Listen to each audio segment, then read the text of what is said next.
Jom. Let's do this. Okay. Welcome to our very own first episode of our podcast. We've been dying to do this for so long. Yeah. And so finally, today is the day. Yes. So, shall we just introduce ourselves? Saya Faliq. I'm Norish. Hi Norish. So, Faliq, what do you do? Tell us. Okay. Alhamdulillah. Macam biasa busy dengan band awak juga. So dia pun gitaris juga. Macam interview lah. Baru je habis photoshoot untuk single baru, second single. Penagih. Mungkin tak tahu masa ni keluar rasanya sekarang tak keluar lagi lah, tapi masa ni dah keluar, maybe dah keluar lah kan. Just tunggu, excited and happy lah. Macam tu lah. Understandable. You happy tak? I'm actually very excited for this. Wow. Because, I don't know, I felt honored being a part of it, you know. I was there during the whole recording. You know. And the recording, the jamming and the photo shoots, it was all very fun. So I'm so excited to see the outcome. Ya. Dah siap dah. Baru je submit dekat Spotify.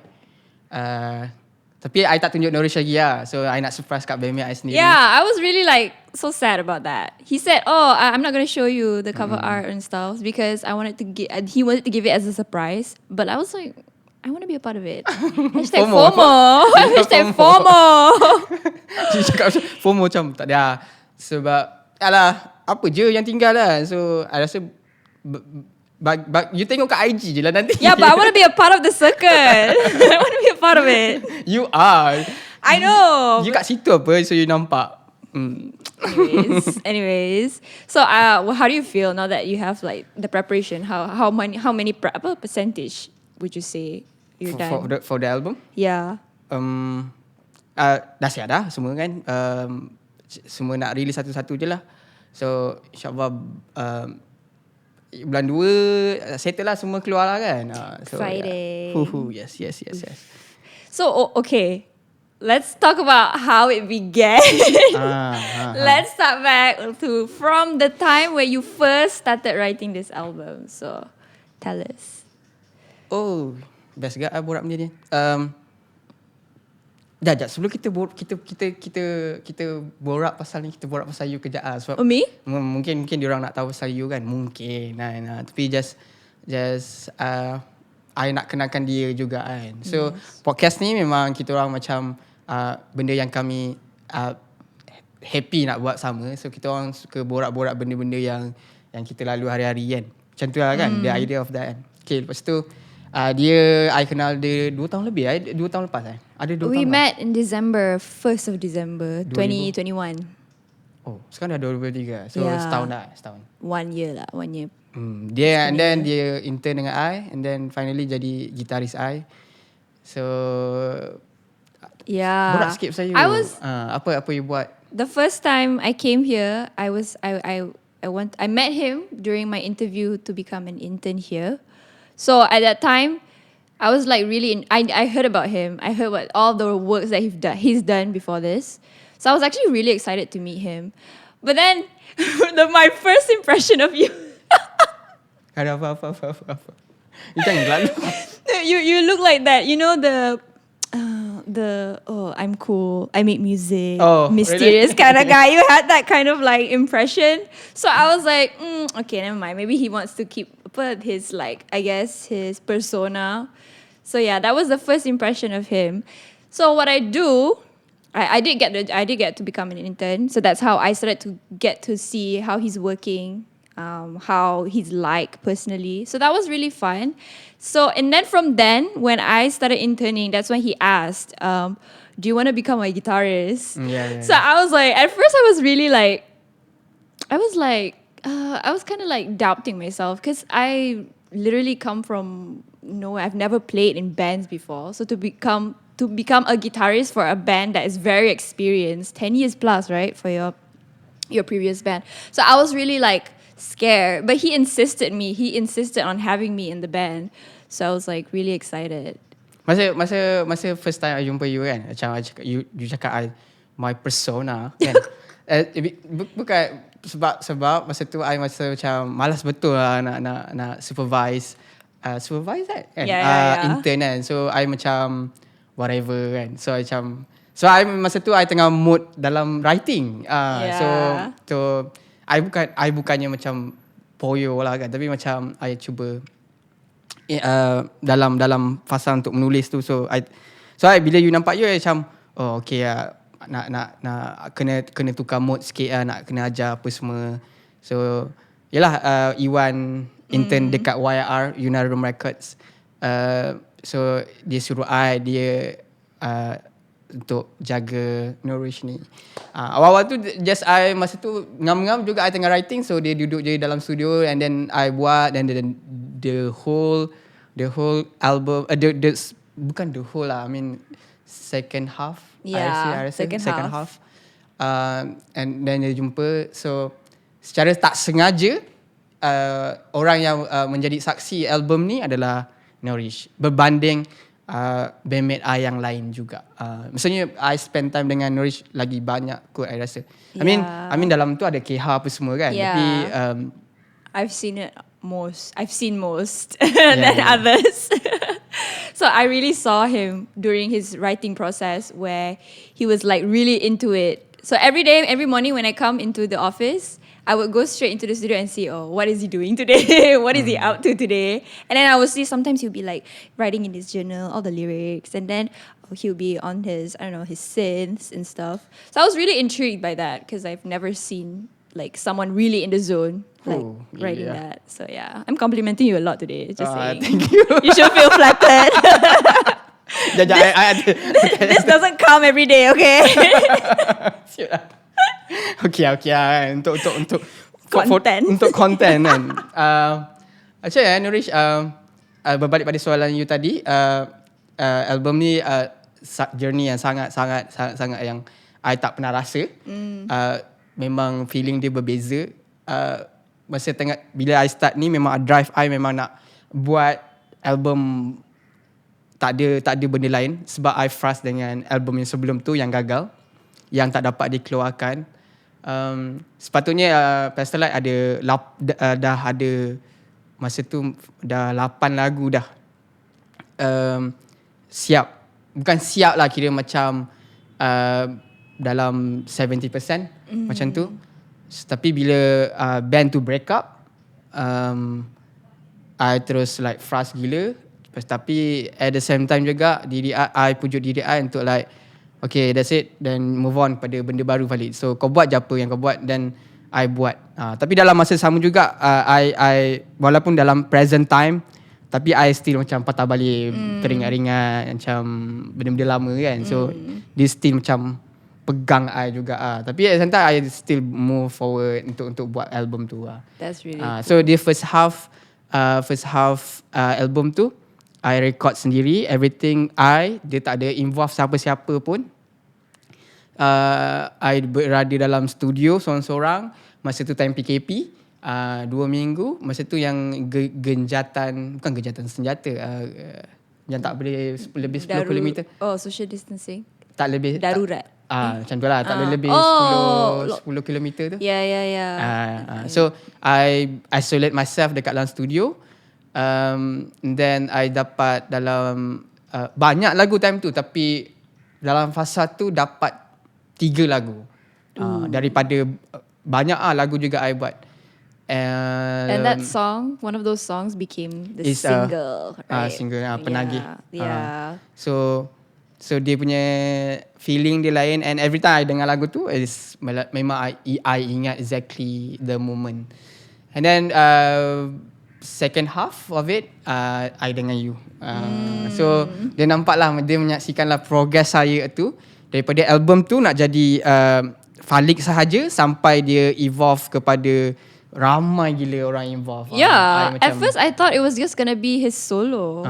Like at that time it was only just you, and then just one collaboration. I think it's with Lola, right? Yeah. And then after a few weeks later, suddenly Yeah, that's Berapa where. lama you intern? Just 6 weeks. 6 weeks. Oh, okay. Oh, lu lah. Yeah, I think around my 5th week, that's when Dian came into the picture. Yeah. That's when she suddenly was introduced. Yes, Dian. Yeah. So that I got to see everything. So that was not everything, most lah, but that was really nice to be a part of. Masa I jumpa Dian tu, I borak dengan dia. Lepas tu, sorry. It's okay. Tak boleh lah. Okay, santai. So dia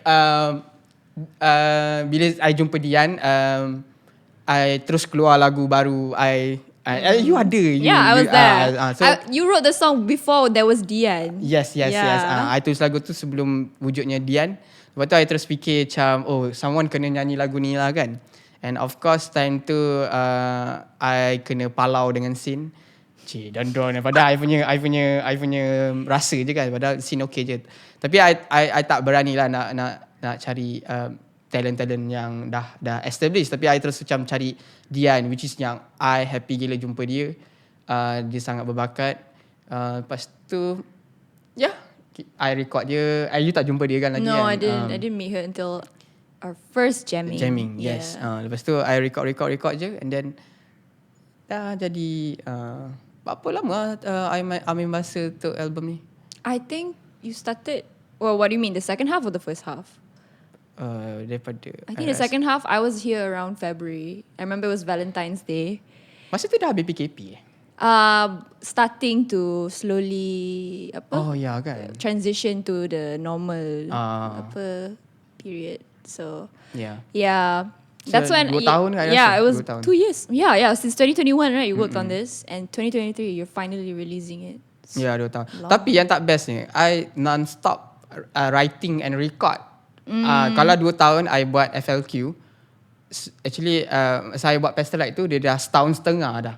So so it's about, so mood I time tu writing je. So it's about 3 years I isolate myself. Bukan isolate lah, kira macam mood. You really put your focus into it. Untuk writing kan. So bila I dah siap, I rasa macam lega gila. And I tak nak tengok recording pun. I like benci. It's like you had enough of it. I rasa macam mengarut ni semua. Macam sebab dah hari-hari. No, because like if you've seen him in his stories or whatever, he's always in the studio back then. He was always there. To the point where people were like, can you get out of the studio?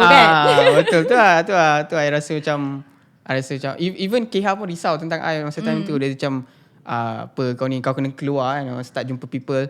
So I macam, tapi I still tak habis lagi. Sebab mission I untuk menulis album tu tak habis. Sebab masa tu idea datang banyak gila. Lepas tu yang tak best bila I dah habis buat album ni, tiba-tiba I kena produce Ramayan pula. So masuk balik studio. Macam what the hell lah. Macam tak berhenti kan. Tapi tak kata I tak okay. Tapi kira I jumpa orang lain okay lah. Tapi I still masuk dalam studio balik untuk laksana tanggungjawab I untuk produce album baru Ramayan. Yeah, it's what you do. Yeah. But overall, like, I'm really excited to see it come out finally, because I've seen it. You know, when during his writing process, he was like the most sad case scenario. I mean, it's cool now that we're talking about it. You don't mind, right? I okay je. I sedar, I aware. He was so sad. He was like every day every morning he would be like writing his lyrics out, and all of his lyrics are all so sad. And he looks like, I wouldn't say, I don't know, but you had sad vibes back then. Good. And every day you would ramble about, okay, I wrote about this song. Okay, it's so smart. You would have like this big brain moment. Oh, okay, imagine this lyric. Kalau I translate to BM, it's like this is cool kan. So I had, being the intern, I had to be like, oh yeah, that was the coolest thing I've ever heard. Shit lah. Tapi I rasa itulah sebab I bagi peluang diri I untuk all out. Macam I masa time tu because I seorang kan, so tak ada siapa yang kata kat I macam Faliq stop stop ke apa tu, atau ada you didn't get to hear a second opinion, right? Tak ada. So I je yang direct everything, and diri I pun, so I direct diri I, Faliq just be a water ke apa ke. Macam kalau sedih biar sedih habis untuk write kan. Yeah. Tapi memang pun I sedih gila. So tapi I tak boleh nak cover benda tu sebab lemah kan. Lelaki kan lemah. So I tak boleh I tak boleh. I mean, but like after I've seen all that and then like seeing you today right now, there's like a lot of difference. So that's really interesting actually. He's a fun person to observe, honestly. Kan. Itulah I rindu juga masa sama-sama I being goofy kan, betul tak? Yeah. Goofy around like macam having fun kan. Tapi that time I tak I rasa macam kalau I happy ataupun I buat benda-benda bodoh, I macam suppress myself macam I tak nak biarkan diri I suppress sebab I takut I meletup ke atau I jadi tak apa-apa. So I just Faliq kau sedih. No, kau jangan macam nak cover nak act kuat. Act tough. Tapi I benci bila you nampak I macam tu. So I rasa macam I tak man lah. So nanti satu hari nanti macam Faliq tu lemah. I mean I don't look at you as like how do you say, I look at you as a person who does art in that perspective. Yes. Instead of like a person who has emotions, I'm seeing you as like someone who's putting his emotions into his art. That kind of character. You get it?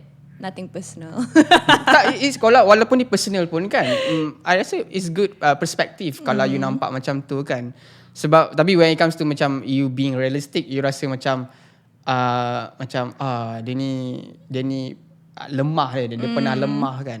Tapi I don't care. I mean I don't care. There's I rasa wrong. itulah kan sebab benda ni semua dah ditakdirkan. Tapi kalau you cuba nak melawan takdir, so nanti something wrong akan jadi kat you lah. Exactly. And I sendiri pun tak tahu sama ada kalau that time I pretend untuk tak sedih akan jadi macam ni I sekarang ataupun Wait, but are you happy now?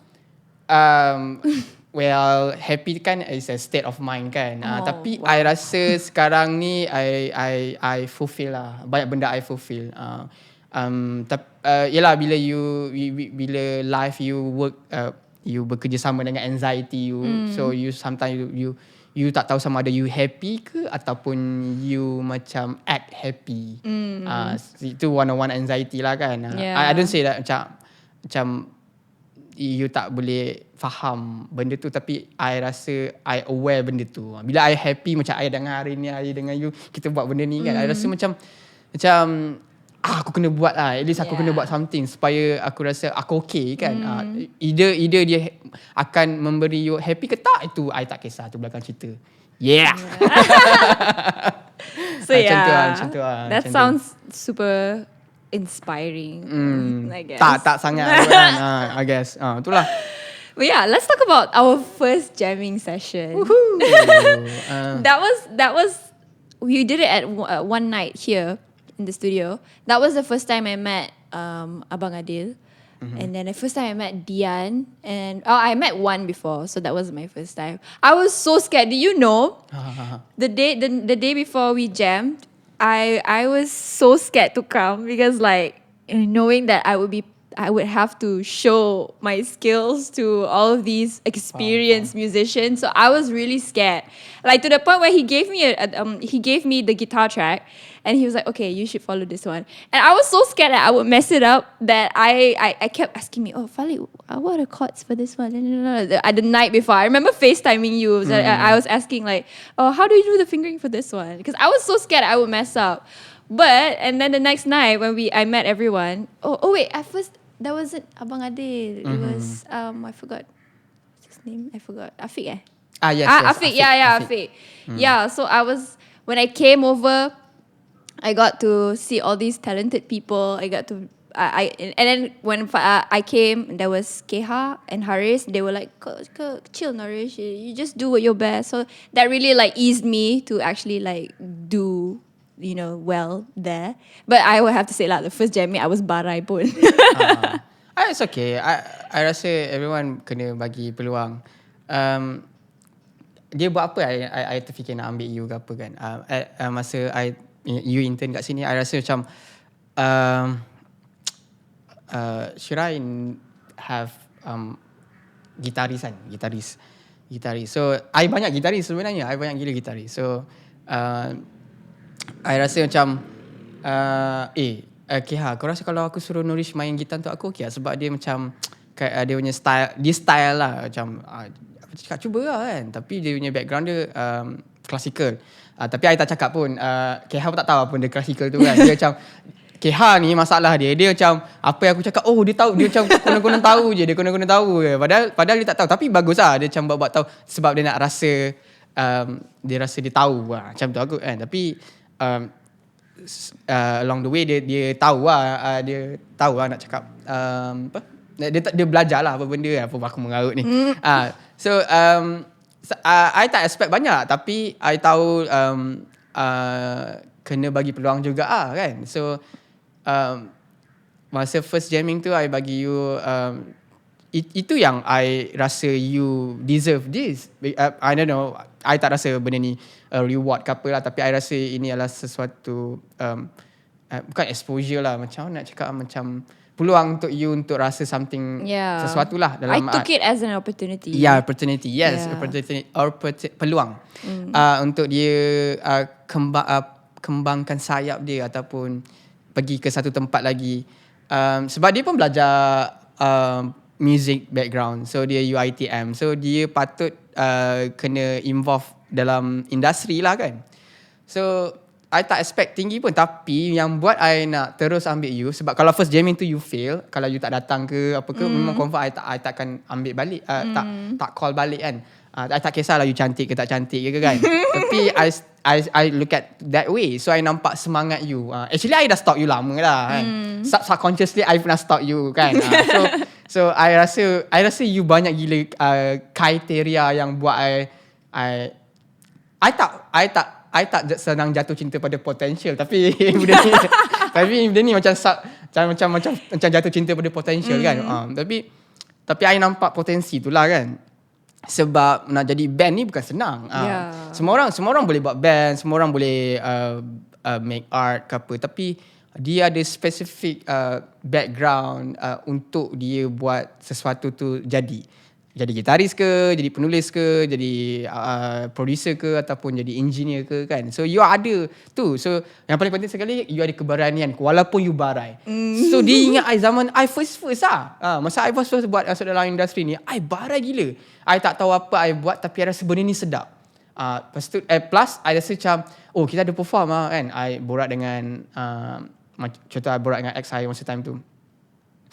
Jadi tak, maksudnya macam I cakap kita buat je kan, and then tapi orang tak faham apa konsep kita, macam no, don't give a fuck, kita buat je lah kan. So bila dah buat kat situlah I nampak kita ni tak boleh sampai perfect baru keluar. Dalam buatan lagu ke, you kena buat lagu tak apa-apa dulu, baru buat and then you improve.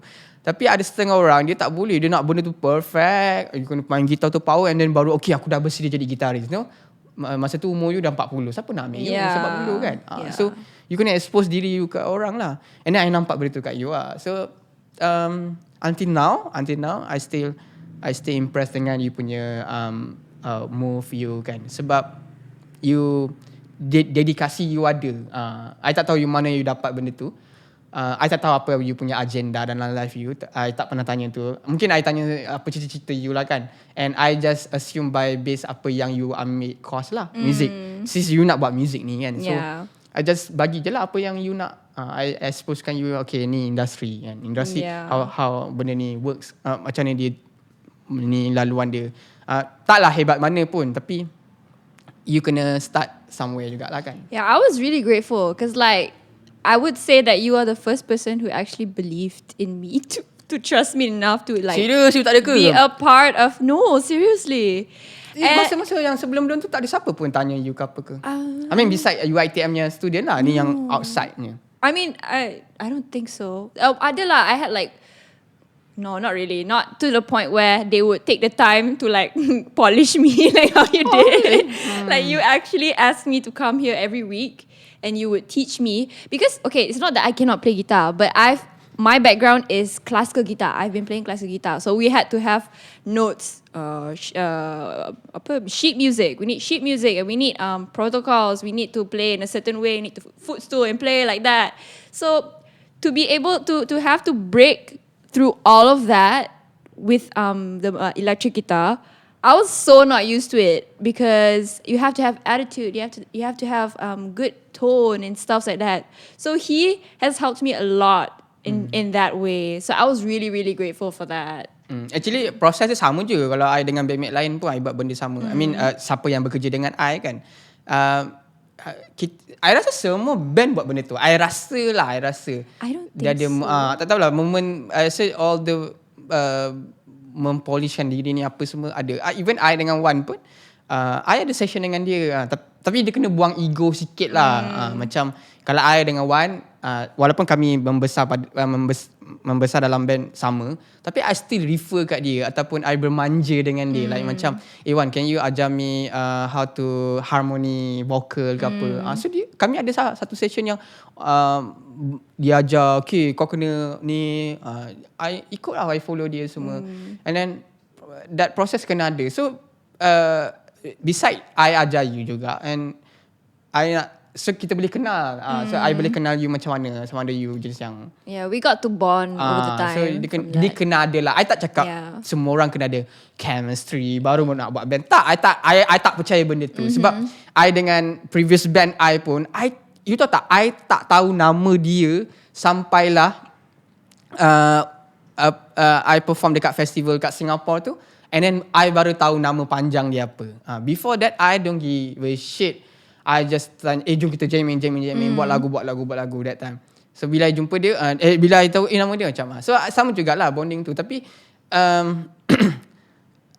tapi nak berbonding tu biar berbonding yang buat kerja lah. Bukannya bonding macam lepak mamak. I tengok macam banyak band gila lepak dekat mamak most of the time daripada studio kan. You know what's more like what I learned so far is your professionalism towards this band thing. Because kau puji aku banyak sangat ni. Dengarlah. Because I'm not used to it, because back then you told me the first time before we jamming, you told me that okay, kita jamming tapi you part semua dah kena tahu tau.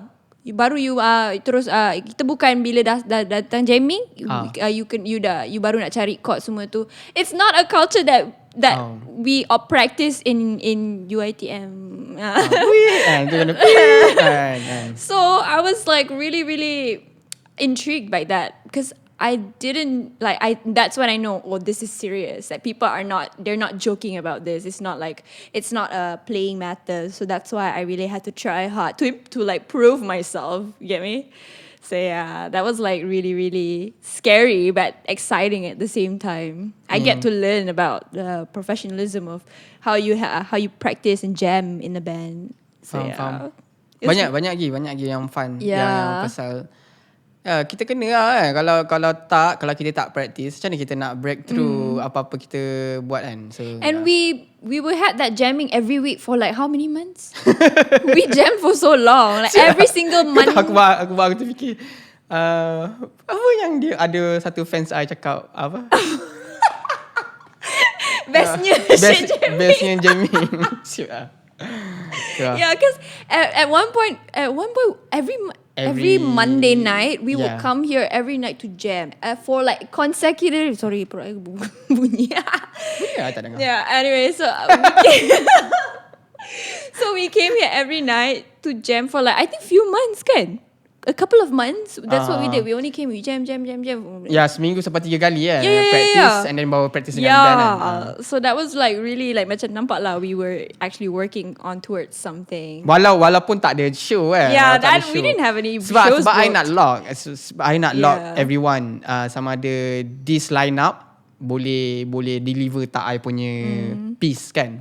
So that's why kita kumpulkan Borak dengan Wan, Borak dengan Dian, Borak dengan Adil, Borak dengan Afiq, Borak dengan you, untuk pastikan apa-apa kena buat. So untuk pastikan show, sampailah show.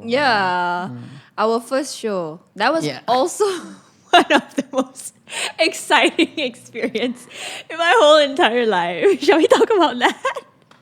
Yeah, sure. Borak. Okay, ni uncensored ni. So the story was this. We've been jamming for so long, for like months. So it was one time, me and Faliq, we were in a Grab, and he was like, you know what? I'm ready to book a show.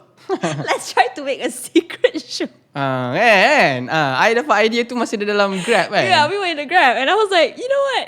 I'm like an enabler. Yeah, well, go for it. So, and then I'm pretty sure he had the idea already. So you stuck to it, right? So that's where we booked Rantai, right? Yeah. Rantai. So that was so when we had that, when you confirmed that we were going to be playing at Rantai, I was really excited because that would be like my debut. Kesian lah you tak dapat post gambar perform masa time tu kan. Agak. Lagi pun gambar pun buruk kan. Yeah, masa tu pun I tak smart pun. I tengok, I rasa hari tu I macam smart. I thought I looked good also, but when I saw, it was so messy. Kan, I macam looked polo super gila. sweaty. Yeah, exactly. So, I cannot. Every time I talk about this, it's so funny. But like, dia traumatic at the same time, dia funny lah kan. Sebab kita cuba. Ya, traumatic sebab dalam sepanjang I dalam industri I tak pernah kena kecam macam ni. This like macam memang turning point. Bukan turning point, dia macam I baru rasa lah macam mana orang kena kecam, macam mana Yuna kena kecam. Yeah. Yang kecam yang macam membuta tuli, macam diorang tak usul periksa pun, like terus hentam kan. Sebab I tak bawa benda ni ke internet. I tak macam orang macam, yelah I bukannya beritahu kat semua orang yang okay aku perform aku bawa lagu Pastelite. Tak, I tak buat benda tu kan. So siapa yang bawa benda ni ke internet untuk dapat attention kan. It became quite the talk that night. It was so funny because I was still having like, you know, the adrenaline rush from performing. And then when I came home, I started reading comments. I was like, wait, what? I tak lupa lagi masa benda tu sebelum dia viral kan. Yeah. I macam ada dua komen dah. I tunjuk Acap kot. Acap tak boleh we lah were kan. at the Mamak, right? Kat Mamak kan. Pas habis show I tunjuk. Dah dua orang dah kecam. Aduh, kecoh gila.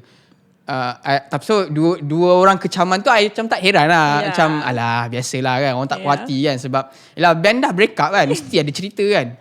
Sekali I balik rumah. I know. Rasa macam, what the hell? I kept scrolling. It didn't stop. It was like so bad. And to the point where it got really personal. Semua lah. Memang time tu semua orang bantai sebantai-bantainya lah. Macam diorang tak usah periksa. Diorang tak tahu apa macam mana lagu tu dicipta. It's just emosi pihak yang sana lemparkan dekat internet kan. Then sampai until now pun I bet you were really badly affected by it. Yeah. Because even Dian, who was also at the same time, it was her first show too. Even she got like tak pasal-pasal kena like all those hate. So I minta maaf banyak kat you guys. But it's okay. Sebab I tak expect benda tu happen. Sebab apa masalahnya I main lagu Pastelite? Apa masalah dia? So kalau takkanlah orang yang basking kat luar tu main lagu Hotel California and then band tu nak marah dia, itu bukan tulisan dia. Ini dah lah lagu I juga kan. So I rasa macam confused lah. Kenapa orang yang benci I ni macam menuduh I membuta tuli, macam tak faham macam mana menulis lagu ataupun perform kan. It's like kalau lah pihak sana kata dia nak claim yang I pun itu bukan lagu I, tapi korang boleh pandang tu as a perspektif I cover kan. Tapi I tahulah ni semua sebab dia takut orang takut orang takut yang I nak take over benda yang band tu buat kan. I tak nak pun. Understandable. But it's okay. It died down anyways, right? But honestly, even though it died down, like some of us are really affected by those hate comments that we got. Gila. It was really bad. Yeah. Yeah, I mean, you know how everyone like wrote like L L L. Kan gila. I had to gaslight myself. Live, laugh, love, live, laugh, love, live, laugh, love, live, laugh, love. Time tu I tak fikir orang yang kecam I tak kisah orang maki I sebab actually subconsciously I dapat rasa ramai orang benci I memang dah rasa dah. Tapi benda yang I paling malu sekali ialah you, Adil, Wan, I tak boleh nak face you guys. Why? I rasa macam yelah benda tu jadi teruk kan. So I tak peduli orang lain, I tak kisah, I tak perlu please orang lain. Bukan yang nak kata I macam tak heran. I heran lah tapi I tak heran macam I heran-heran. I lebih I kisah apa yang you fikir tentang I kisah apa yang Dian fikir. Of course Dian yang paling teruk kena kan. And of course Adil, Wan semua. So tapi alhamdulillah lah Allah tu macam taklah buat gerakan hati korang macam marah kat I kan. And sebab you guys nampak benda tu kan. So I bersyukur sangat kan. Dan I rasa itu je yang buat I rasa dah tu kan. Cuma lah benda tu melarat-larat. So bila melarat sampailah kawan I kata okay, it's time to you buat statement kan Faliq, sebab dah teruk sangat kat luar tu, sebab kau bukannya buat salah kan. So sampai sekarang juga fun fact. Really? Bukan. Sampai sekarang fun fact ialah mana saman ni? Mana saman, tak ada saman pun. I tunggu juga sebenarnya. Sampai sekarang pun tak ada. And then ada juga kawan-kawan dia juga yang dah minta maaf kat I. So senyum gelak villain. Itulah I tak, ni pertama pengalaman pertama I jadi villain dalam orang punya cerita. Sakit. It was really bad. That's why I was like, I don't know, because for me it didn't really affect me because they didn't come to me personally, but for you and Dian especially, like they were talking about, they were like calling names and how they were commenting on Dian's voice, like why did she follow her sengau. Like no, that's how she sounds. That's literally how she sounds. So it was really upsetting to read all of those people, they were like spreading hate. But also that what made me so, like macam question is that all these same people who wrote those hate comments are all, I don't know, should I say this? Say it, girl. I mean, you go. It's all those people who defend for like, I don't know, like, women's rights. But yet you're pitting two women against each other. So where's your say in that? That's like, it doesn't, like, it's not right for you to say that. But at the same time, it's not right for you to like talk about women's rights. I'm a feminist. Women support women. But at the same time, let's pit two women against each other. So I felt like that was right? Yeah, I felt like it was a bit contradicting. And it didn't matter if, I wouldn't mind if they're like, I don't know, they're like, that's not what they fight for in their lives. That's not their ideology that they use in their lives. But that's literally who they are. That's what they do. And for them to be saying that to Dian, I felt that it's really sad at that point. Itulah kalau nak hentam I lah kan. Yeah, why direct it towards Dian? She had nothing to do with it. To the point where they would comment her voice. Like, suara sengau. I was really like, I was sad for her, honestly. Yeah, that girl, I pun surprise jugalah dia cakap macam tu. I ingat dia intellectual. Like, dia boleh fikir macam dia boleh fikir macam dia dengan sebelah pihak je ke, standard lah. Kalau kau seorang yang aktivis ataupun always being loud ataupun empowered, and you mesti ada intellectual yang tinggi untuk double check everything kan. So kat situ I dah nampak betapa biasnya benda tu. Tapi I tak ada komen lah part dia pasal women's punya right ke apa, because itu yang sebenarnya lah kan. Tapi janganlah sampai bila macam kes ni jadi kita boleh nampak sebenarnya apa yang terjadi kan. So I pun sedih jugalah kan. Bukannya I poor Dian, she was so excited throughout the whole right. evening about her performing, and then she got those comments made me really sad. Yeah. It's not fair. It's very unfair towards her. Yeah, betul. But we overcame that. Yeah, tapi itulah, just move forward je. I tak fikir, tapi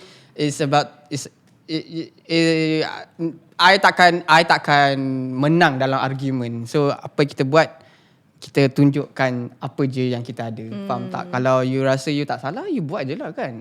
Kalau you rasa you salah, then dia akan nampak at the end of the day, dia akan nampak juga yang dia ni ada problem. It's okay. Macam tu je. I mean I was really, throughout the whole day I was waiting for your statement. I was like, Faliq, can you please say something? And then when you finally released the video, I was like, thank God. Itulah. So I memang tak nak buat pun. Tapi itulah. You had to. Because tapi it was getting really bad. Itulah. It was getting bad. I pun risau sebab I tak nak buat statement sebab kalau masalah statement ni, kalau you dengan you punya problem you tu kena effect, tak apa. Masalahnya kalau I nak buat statement apa-apa, ia mengakibatkan ramai pihak. Kalau setiap kali I nak buat statement. Yeah. Kalau statement I tu menjatuhkan ataupun it's a bad statement ke atau something lah kan. So dia effect orang yang keliling I. So that's why I dah 2 tahun I hold benda tu. I tak nak cakap. Sebab I tahu benda ni tak elok kan diletak dalam internet. Kalau boleh settle cara baik, jumpa, Yeah. Kita civilized punya orang apa. Yeah. Jumpalah kan. So tapi tak nak benda dah jadi keruh sangat. I terpaksa jugalah. Yeah, thank God for that.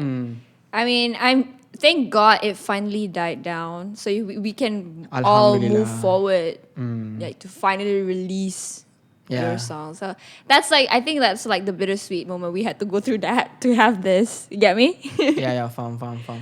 Yeah. Yeah. So wait, is this going to be before or after your album comes out? Ni. Yeah. I tak pasti, tapi I rasa after kot. After, okay. I don't know, mungkin awal lagi memang tahu tiba-tiba I ada mood nak. I want to talk about the songs in your album. Mungkin kita boleh borak dia next episode. True. Yeah. I mean, why am I rushing things? It's literally the first episode. So ngam-ngam, so kita buat setengah jam je kot ni kan. Tapi kita kena end something juga ah. Yeah. Something apa kita nak borak last? Okay. Let's talk about your hopes on how this will Macam biasa. Yeah. Macam biasa, I harap kita dapat main festival, big festival, enjoy balik.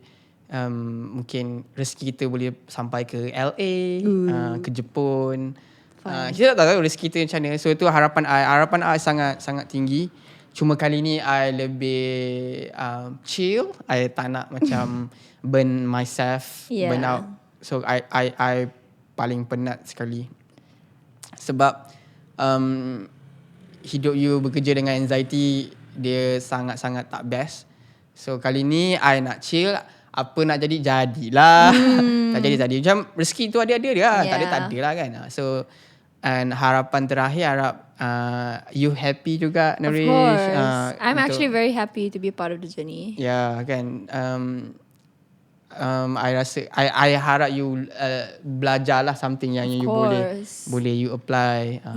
Mana yang baik you ambil lah. Yang jahat tu you boleh apply kat orang lain. Jangan apply kat so tapi itulah, jangan takut. Yeah, so this is definitely, I'm actually very looking forward to the album and the single. So I hope we can do something more. Yeah. Last year, so that 2023 year of FLQ, hopefully. Amin. Alright guys.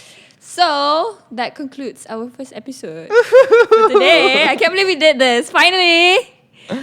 So till next time. Bye. Bye.